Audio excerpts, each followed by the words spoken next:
Welcome back to the Faith of Jesus series. Today we are on Mark chapter 4.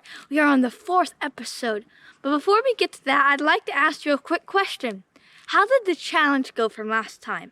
From last week about how he talked about how to put God first and have faith in God and put God first instead of your family. Family is important, but God is the most important. So I challenge you to keep doing that. And now we're going to turn to Mark chapter 4. And I'd like to turn to verse 35. On the same day, when evening had come over, he said to them, "Let us cross over to the other side." Now when they had left the multitude, they took him along in the boat, as he was, and other little boats were also with him. And a great windstorm arose, and the waves beat into the boat so that it was already filling.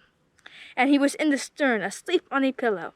And they awoke him and said to him, "Teacher, do you not care that we are perishing?" Then he arose and rebuked the wind and said to the sea, "Peace, be still." Jesus had faith in his Father, and he trusted his Father amidst the storm. He had faith that the storm could be calmed, and he prayed and he said, "Peace, be still," and it was calmed. So what do you see about the faith of Jesus in this chapter? Well, I found something that is really good that he didn't talk about, and I'll share it with you now. So, if we come down to verse, let's see here, 38, verse 38 of Mark chapter 4.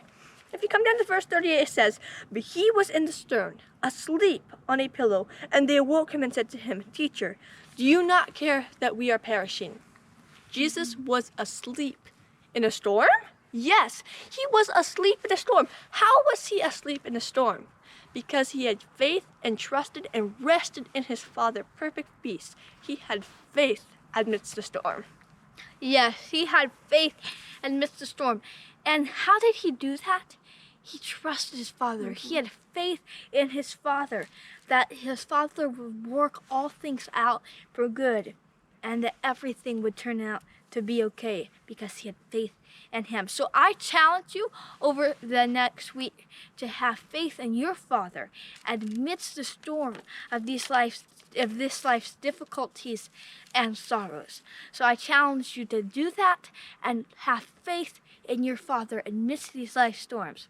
So subscribe, turn on your notifications, and don't forget our next episode. And remember to read Mark chapter 5. Would you like to be encouraged? For amazing stories on prayer, true life miracles, and much more, please visit www.timetogetready.org.